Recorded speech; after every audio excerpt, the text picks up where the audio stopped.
Hello, thank you for tuning in. My name is Victoria Healy. I'm a regional planner for the Rockingham Planning Commission.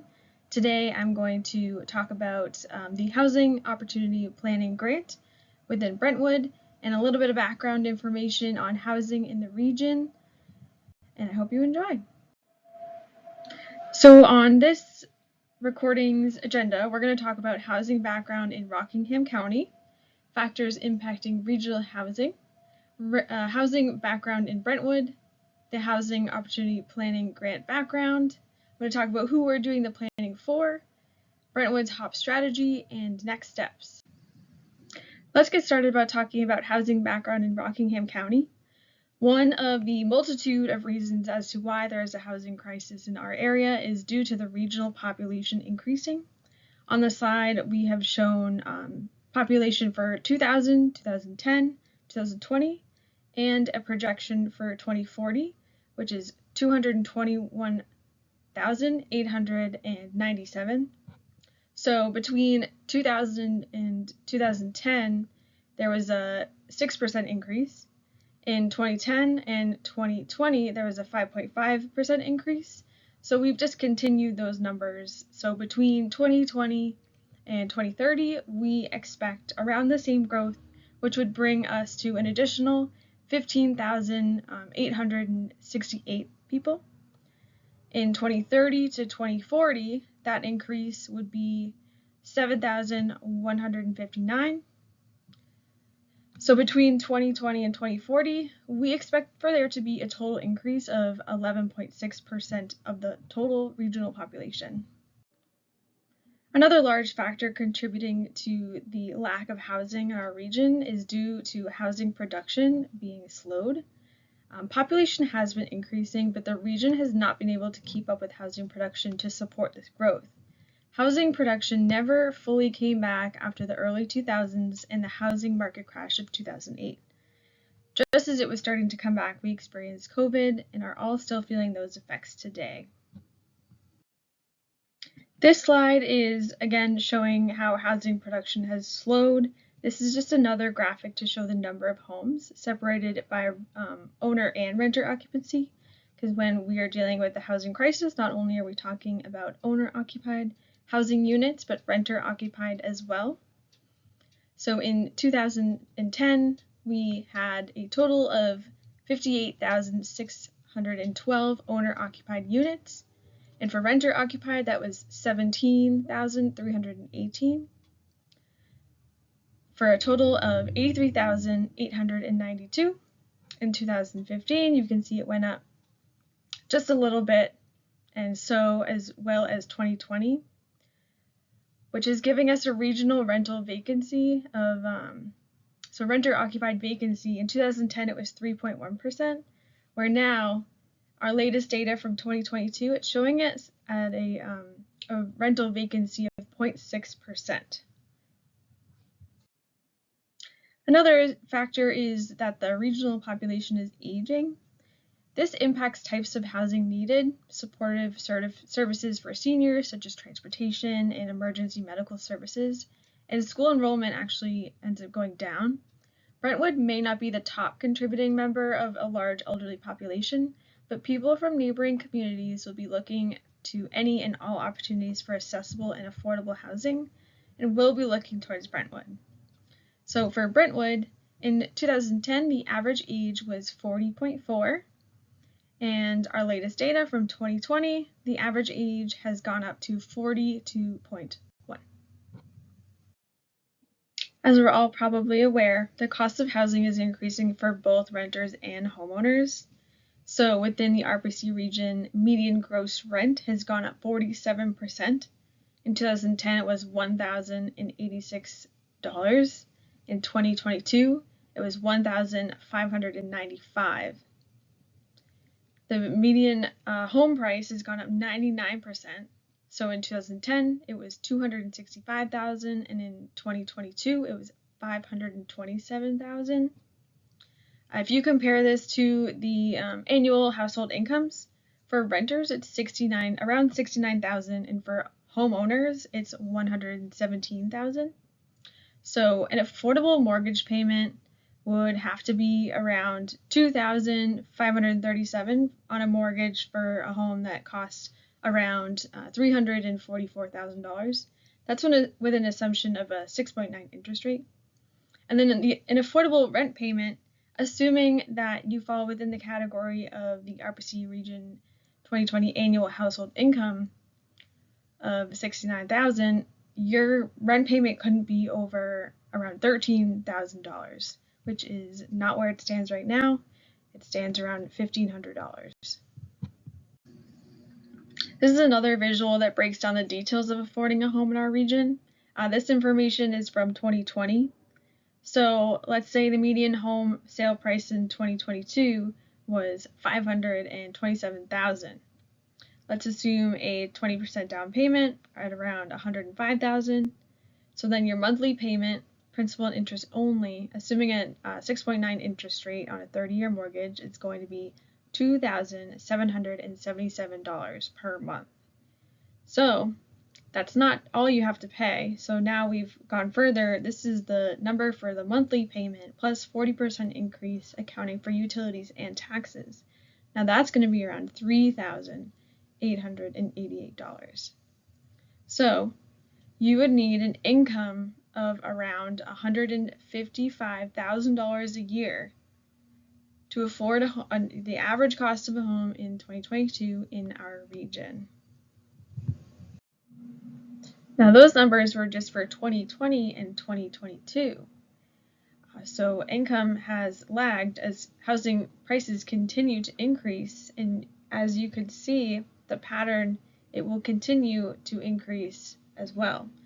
So between 2000 and 2022, New Hampshire home values rose by 111% and 99% in our region, like I said before. The median household income has only risen by 73%. In the US, values rose by 96%, while incomes only rose 61%. So New Hampshire and Rockingham County is not alone in this. This is a housing crisis all over. So all of these factors, increasing population, increasing average age, cost of housing, less increase of household income, has created a scenario where our current housing stock does not meet the needs of the community. So usually we will talk about months to absorb, which is how many months it would take to sell the inventory of active listings at current pace if no new listings were added. So in 2010, that was about 2 weeks. And then in 2021, that was less than 1 week. So according to HUD, an overall vacancy rate of around 3% allows consumers adequate choice. In 2010, we were there, but that has since plummeted to around 0.6% in 2022, as you can see from the visuals on your screen. Another factor contributing to our limited housing stock is the fact that employment trends and in-migration are actively changing the market and have been for a while. New Hampshire is number 4 on the list for in-migration, and most of them are coming from Massachusetts, but migration from other states is right behind Massachusetts at 13% in 2022. So that got me thinking what the other top 9 states were doing regarding housing development. I put together this table with all the states that were on the previous table and looked up the amount of building permits that they had and the size of the community to get the new unit per square mile number. These are the states of varying sizes, and it is an interesting comparison. Brentwood could never be, New Hampshire could never be compared to, say, Alaska or New Mexico, but there are some communities on here. And it's just an interesting thing to look at to compare what other states are doing, especially near us. So we have Maine on this list. The new unit per square mile is 0.16, while New Hampshire is 0.46. So we are doing better in that realm. But as you see, a lot of these other communities, especially New England in general, is doing better with development. Their new unit per square mile is currently at 0.49. And in the United States as a whole, that's going to be 0.39 new units per square mile. Now for this part of the presentation, we'll be moving on to talking a little bit more about Brentwood specifically. So pull together some demographic information. Like I said before, the average age in 2010 for Brentwood residents was 40.4, and in 2020 it went up to 42.1. In school enrollment, 2016 there were 815 students, and in 2021 it went down to 657. The median household income, again, in 2010 it was around $112,000, while in 2020 it jumped up to $143,000. And in 2020, we noticed that there were 24 seasonal housing units. The population change has not been very significant between 2000 and 2020. In 2000, it was 3,228, and in 2020, it was 4,490. The total units in 2010 and 2020, occupancy has stayed up in around the low 90% range. And we will notice that there was a large shift in the way that people live regarding household size. So in 2010, there were a significantly greater amount of people living together. And then in 2020, we saw that more people started living alone. And now this is another great factor that is contributing to our lack of housing stock, because people are living alone where they could downsize, or they could live with a relative, another loved one, or even have a roommate and save some money. Talking about housing background in Brentwood, this image is from Zillow. These are all the homes that were sold within 2022. So the average home sale price of the RPC region in 2010, it was $265,000, and in 2022 it went all the way up to $527,000. So for Brentwood, the average list price for 2023, Zillow said that it was $601,000.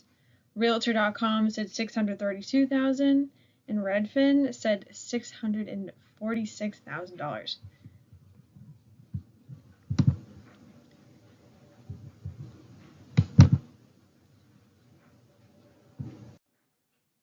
Now this was pulled up 12/7 when I made my original presentation to the Brentwood Planning Board. So 12/7/2023 at 4:30 p.m. this is what Zillow looked like. There are only a few things for sale, and a lot of them are very expensive. Some work that we're continuing on is getting some more housing background in Brentwood from assessing data. This portion needs work, and Rockingham Planning Commission is working diligently with the town of Brentwood to square this away. But for now, we've noticed that there are around 1,100 single-family owned lots, 267 condos, 31 mobile homes, 19 two-families, and then we are trying to count accessory dwelling units. The ones that only get counted are the legal ones, and we are trying very hard to get everyone up to code so that we can keep track of our housing demographics to see what's actually out there. Now, on to why we're here. So the town of Brentwood is one of the many recipients of this HOP grant, Housing Opportunity Planning. This grant has made it possible for Brentwood to hire the RPC as the consultants to work on various aspects of housing planning at no cost to the community. RPC is working with multiple communities, and I'm personally working with Plaistow, Brentwood, and Newton as of now. And we have other communities interested or that have already applied. So this project was a part of Governor Sununu's $100 million Invest New Hampshire initiative. So $5 million of that has been allocated to provide grants to municipalities to analyze and update their land use regulations to help increase housing development and opportunities. So what we're doing here is we are studying current conditions, projections, and housing strategies that have already been discussed to see what Brentwood may be able to do, what they may be comfortable with in regards to zoning ordinance changes. Nothing will be done without putting it on the town warrant, and we're going to have everyone involved at every point, and we hope that you remain involved throughout. So who are we even planning for? I've talked that we're planning for housing development. So who are we planning for? This grant work is for everyone, especially those who cannot afford a home or are stuck in one that does not suit their needs. Workforce housing is exactly what it sounds like. Housing for those that work in the community or a community close to it that need and deserve housing. These are the people that are the backbone of the community and they keep it running. But we are not just focusing on workforce housing. I would like to get that straight. Any sort of housing that Brentwood is comfortable with, we would like to pursue our options. What we are not focusing on is strictly subsidized housing. Income restricted housing is different, and we're focusing on housing that is for those in our current community. The New Hampshire Workforce Housing Law, RSA 674/58, defines workforce housing as housing that is affordable to a renter earning up to 60% of the area median income for a family of 3, paying no more than 30% of their income on rent and utilities, or a homeowner earning up to 100% of the area median income for a family of 4, paying no more than 30% of their income on principal, interest, taxes, and insurance. So to put that into perspective, according to HUD, Brentwood is part of the Portsmouth, Rochester, New Hampshire metro area, and the median family income is around $116,000. So 60% of that for a family of 3 is around $63,000. If a family that makes that much has an affordable apartment and doesn't spend over 30%, then their rent would need to be around $1,500 a month. So think back to your first apartment or your first mortgage. Was it any more than that, or was it less? So this is Brentwood Top Strategy. We will be developing a master plan housing chapter to go along with all this work. It's currently in development and it's around 75% complete. We are going to have a housing preference survey that is drafted and is to be released after the holiday season, so stay tuned for that. Community engagement is a large part of this. We will have the website, and it will be an extension of engagement events, and then we may be able to have another community engagement event sometime in 2024 to be determined. We will also be working on land use regulation audit. That is a review of the current land use regulations and identification of potential changes, and then that would make recommendations to the planning board. And that is simply all that we're doing with this HOP grant. So upcoming things to be aware of, please take a look at the website. We are going to be putting lots of educational materials on there associated with housing, such as the Regional Housing Needs Assessment done by the Regional Planning Commission, common housing terms, and we may even put up a draft of the new Housing Master Plan chapter to keep you all within the loop and to offer a way to get comments on that.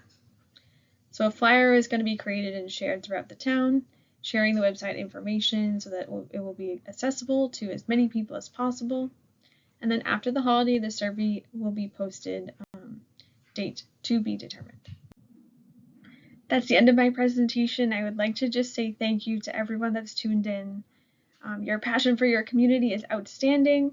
And if you have any questions, comments, want to share any housing stories or concerns with me, my email is on the screen. It is vhealy@therpc.org. And again, my name is Victoria Healy, and I'd like to say thank you very much.